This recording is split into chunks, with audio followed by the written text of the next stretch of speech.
Okey, tadi dah tengok graf sinus dan kosinus, sekarang turn pula untuk graf tangent. Tangent juga ialah satu fungsi yang berkala sebab dia ada bentuk graf yang mengulang-ulang secara berkala.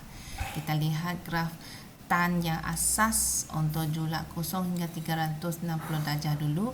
Kalau kamu pergi tekan kalkulator, nilai tangent untuk 5 sudut asas ini, nilai dia ialah 0 make error 0 make error 0.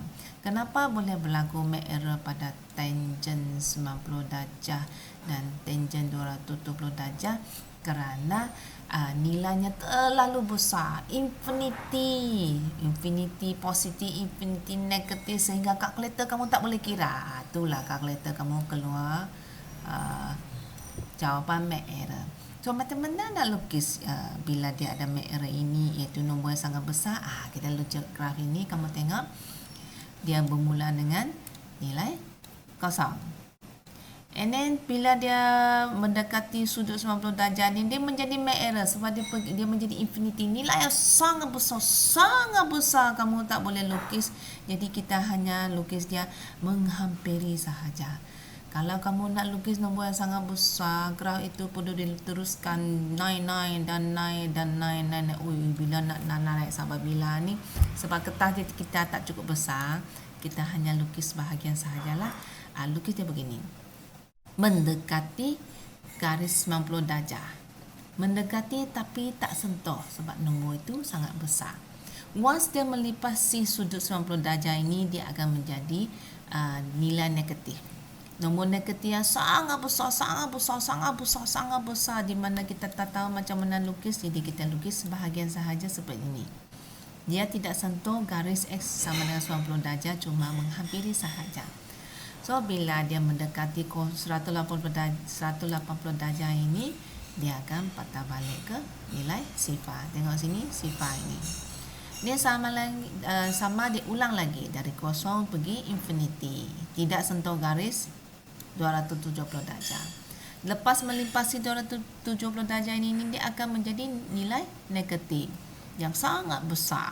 Jadi dia pun sama, mendekati sahaja, tidak potong garis 270 darjah ini. Ini akhirnya patah balik ke nilai kosong. So macam inilah rupa untuk graf sin. Dengar.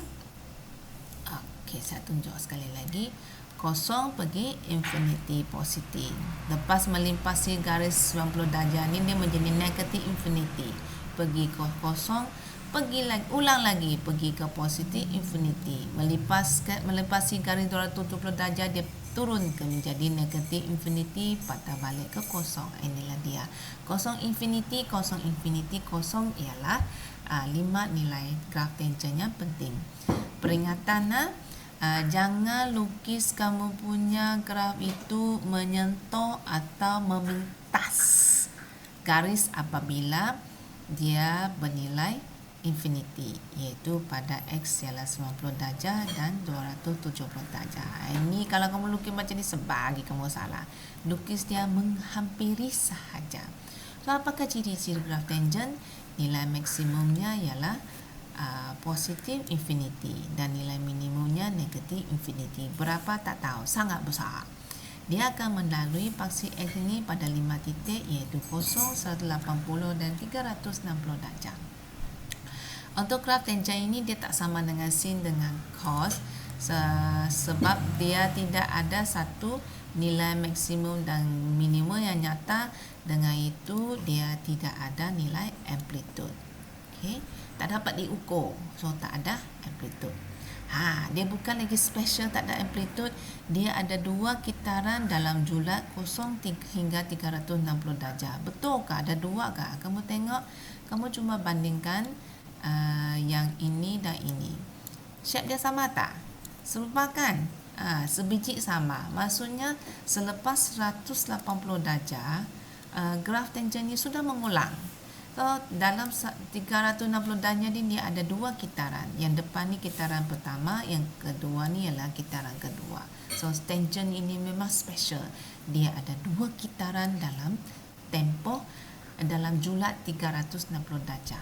Maksudnya berapa tempoh untuk tan dalam 360 darjah ada 2 kitaran. So maksudnya satu kitaran itu menggunakan 180 darjah. Dengan itu tempoh otot tangent ialah 180 darjah. Lain dengan sinan cos.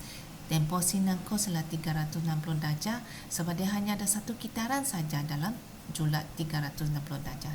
Tetapi tangent special, dia ada 2 kitaran. Dengan itu tempoh dia ialah perlu dibahagi 2 iaitu 180 darjah saja.